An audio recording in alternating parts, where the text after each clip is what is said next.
Next देखिए, ये CBSE का न्यूमेरिकल है। एक मेटल रॉड है स्क्वायर शेप की, इसका एरिया ये है और लेंथ क्या है इसकी L है।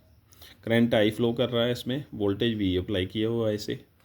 अब इसको जहाँ से पैरेलल डायरेक्शन में इसको कट कर दिया, कट कर कर इसे ऐसे लगा दिया, दोनों पीसेस को ऐसे लगा दिया, सीरीज़ में भी बोल सकते हो, सीरीज़ में लगे। और अब इसका फाइंड करना हमने पोटेंशियल, इसकी लेंथ क्या हो गई है 2L और करंट की वैल्यू क्या है सेम ही है, I करंट की वैल्यू होगी। अब इसे सॉल्व कैसे करेंगे? फर्स्ट ये रेजिस्टेंस का फार्मूला लिखेंगे, ये पहले केस के लिए आ जाएगा, जब स्क्वायर शेप की रॉड थी तब ये फार्मूला आ गया। और जब इसको कट कर दिया तो ऐसे लगे, लेंथ क्या हो गई इसकी 2L और एरिया जो है वो क्या हो जाएगा, हाफ हो जाएगा। L की जगह 2L आ गया, एरिया की जगह क्या आ गया A/2 आ गया। अब देखिए जो सॉल्व करने के बाद ये आ गया, ये रेसिप्रोकल के ऊपर चला जाएगा 4 और रो नहीं साथ में लिखा हुआ था इसलिए रो लिख दिया, रो L/A। किसकी वैल्यू आ गई, इसकी वैल्यू आ गई R1 के इक्वल आ गया, 4R1 आ गया, R2 की वैल्यू। अब करंट की वैल्यू फाइंड करेंगे ओम्स लॉ के अकॉर्डिंगली, V = IR, I की वैल्यू V/R1 फर्स्ट के लिए आ गई और सेकंड के लिए R2 आ गई। सीरीज़ में है, सेकंड डायग्राम देखिए, ये दोनों पीसेस जो थे ये सीरीज़ में थे, इसलिए सीरीज़ में करंट की वैल्यू सेम होती है, इन दोनों को इक्वल कर दिया।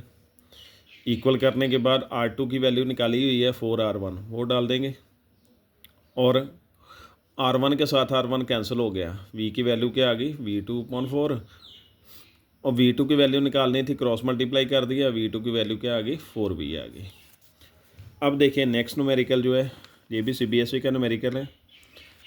तो 3 आइडेंटिकल रजिस्टेंस है, हर एक का रजिस्टेंस कितना है R है। DC सोर्स के साथ कनेक्ट किया गया पहले सीरीज़ में, तब उनकी पावर डिसिपेटेड जो हुई वो क्या है X, और बाद में उनको पैरेलल में लगा दिया सेम सोर्स के साथ, तो पावर डिसिपेशन की वैल्यू बाद वाली जो है वो निकालनी है। EMF की वैल्यू भी, रजिस्टेंस, हर एक रजिस्टर का रजिस्टेंस कितना है R है। सीरीज़ में लगाओगे, सीरीज़ का फार्मूला क्या है, RS = R1 + R2 + R3, सभी की वैल्यू R है तो 3R बन जाएगा। पावर डिसिपेटेड का फार्मूला या पावर का फार्मूला क्या होता है V²/R, R की जगह क्या आ जाएगा, टोटल रजिस्टेंस 3R आ गया। इसकी वैल्यू मेंशन की हुई है पावर की, उसने कितनी X के इक्वल लिख लिया और क्रॉस मल्टीप्लाई कर कर R की वैल्यू निकाल ली। अब उसने क्या बोला, इनको पैरेलल में लगा दो सेम सोर्स के साथ, तो पैरेलल में लगा देंगे। पैरेलल का फार्मूला ये है 1/RP = 1/R1 + 1/R2 + 1/R3। सभी की वैल्यू सेम है, R1, R2 और R3 की, ये बन जाएगा 3/R। रेसिप्रोकल कर लो, R' की वैल्यू ये बन गई, जब पैरेलल में लगे हुए टोटल रेजिस्टेंस आ गया। पावर का फार्मूला फिर से सेम, V²/R' आ गया, इसके लिए R' की वैल्यू ये डाल देंगे R/3 रेसिप्रोकल होकर ऊपर चला जाएगा।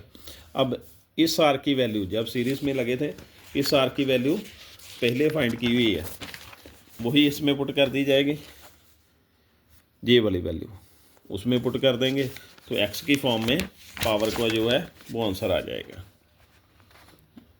ये पुट कर दी वैल्यू, V² के साथ V² कैंसिल हो जाएगा, जो रेसिप्रोकल होकर ऊपर चला जाएगा, तो 9X इस पावर का आंसर जो है वो आ जाएगा।